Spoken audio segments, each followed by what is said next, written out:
सागर नगर निगम में नेता प्रतिपक्ष ने भाजपा के जनप्रतिनिधियों और निगम प्रशासन पर आदिवासियों के साथ उपेक्षा करने का आरोप लगाते हुए निगमायुक्त को एक ज्ञापन सौंपा है। नेता प्रतिपक्ष बब्बू यादव का कहना है कि नगर निगम के वार्ड क्रमांक 4 मधुकर साहब वार्ड में मधुकर साहब बुंदेला जी की समाधि स्थल की शिलालेख में वार्ड की पार्षद का नाम अंकित नहीं किया गया।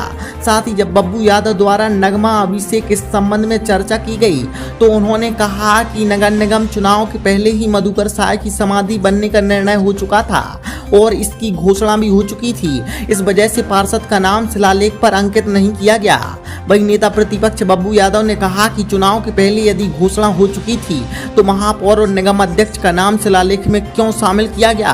भाजपा आदिवासी लोगों के साथ निगम के सभी कांग्रेसी साथ पार्षद के साथ भेदभाव कर रही हैं। इसको लेकर नगर निगम के नेता प्रतिपक्ष सहित कांग्रेस के सातों पार्षदों ने संभागीय आयुक्त से शिकायत दर्ज कराई है। मैं मधुकर शाह वार्ड पार्षद हूँ।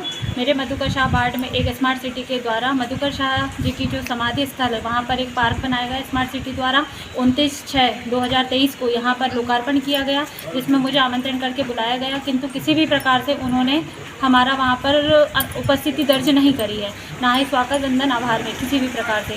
सारे बीजेपी के नेता मंच पर उपस्थित थे। यही कहा जाएगा, भले वहाँ हमारे निगम आयुक्त थे लेकिन उनकी तरफ से भी हमने चर्चा करी तो उनका भी ये कहना है कि मैडम ये तो आपके कार्यकाल के पहले का प्रोग्राम है और हमारी वहाँ पर जो पट्टी लगी गई है उसमें महापौर का और निगम अध्यक्ष का, आयुक्त महोदय का और विधायक जी का सबका नाम है, लेकिन उस पर वार्ड पार्षद का नाम नहीं है और मैं ये चाहती हूँ कि वार्ड पार्षद का नाम उस पट्टी पे होना चाहिए। और मैं एक अनुसूचित जनजाति से जनजाति वर्ग की महिला हूँ।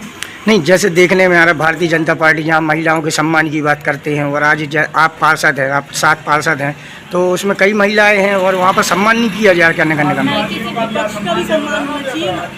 आप देख ही रहे हैं कि कहीं ना कहीं आदिवासियों के साथ कैसा अत्याचार किया जा रहा है, आपको समझ में आ ही रहा है। तो कॉमन सी बात है कि वो मैं कांग्रेस पार्षद हूँ तो मुझ पर भी कहीं ना कहीं भेदभाव की प्रक्रिया देखी जा रही है। देखिए, भारतीय जनता पार्टी का चाल चरित्र और चेहरा इसी बात से उजागर होता है कि 48 वार्डों के 48 पार्षद चुने हुए जनप्रतिनिधि हैं, चाहे वो भारतीय जनता पार्टी के हों चाहे कांग्रेस के हों।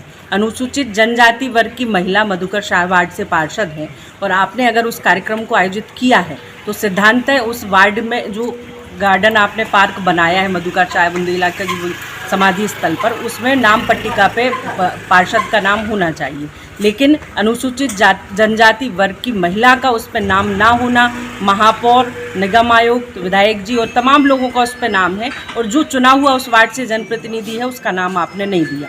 ये सीधे तौर पर आपकी ओछी मानसिकता साबित करता है कैसे भारतीय जनता पार्टी के लोग अनुसूचित जनजाति और अनुसूचित जाति वर्ग के लोगों का, महिलाओं का अपमान करने का कोई भी मौका नहीं चूकते हैं। इसका जीता जागता उदाहरण ये कार्यक्रम है और हम लोग लगातार इस बात की मांग कर रहे हैं कि उस पट्टिका को हटाकर पार्षद के नाम वाली पट्टिका वहाँ पर लगाई जाए। और अगर इन्होंने कमिश्नर महोदय ने हम लोगों की बात नहीं सुनी, हम लोगों के संज्ञान में मामला नहीं लाए, तो हम लोग जाकर यहाँ से लेकर भोपाल तक अनुसूचित जाति और जनजाति प्रकरण के माध्यम से, SC एक्ट प्रकरण के माध्यम से सारे मंच पर उपस्थित लोगों के खिलाफ कार्रवाई करने की मांग करेंगे।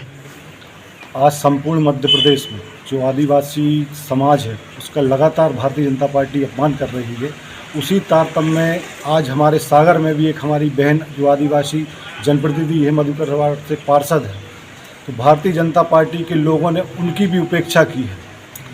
हम लोग सातों पार्षद व्यक्तिगत तौर पे आयुक्त साहब के पास गए थे, उनसे हम लोगों ने जब बात की और कहा कि सर ये नाम क्यों नहीं रखा गया पार्षद जी का, जिस वार्ड में लोकार्पण हो रहा है वो उसी वार्ड से जनप्रतिनिधि है, तो उनके 2 शब्द थे कि इनका कार्यकाल के समय का पहले का काम है। तो फिर हम लोगों ने कहा उनसे कि आज आप महापौर जी का और अध्यक्ष जी का नाम उस पत्र में लिखवा रहे हैं, वो भी हम लोगों के साथ चुन के आए थे, तो ये भेदभाव क्यों? इससे स्पष्ट होता है कि भारतीय जनता पार्टी आदिवासी समाज का लगातार अपमान कर रही है। आने वाले चुनाव में इसका एहसास पूरा हमारे आदिवासी समाज एहसास कर। नगर निगम में जो 7 पार्षद चुने गए हैं कांग्रेस के, इनके साथ का भेदभाव किया जाता है? बिल्कुल किया जा रहा है। आज पार्षद निधि के अलावा कोई भी निधि हम सातों पार्षद को हमारे वार्डों में नहीं मिली है। यदि हम लोग अपनी निधि से भी कोई काम करवा रहे हैं तो उसको गुणवत्ता विहीन और हम लोग की देखरेख में वो काम नहीं होता है।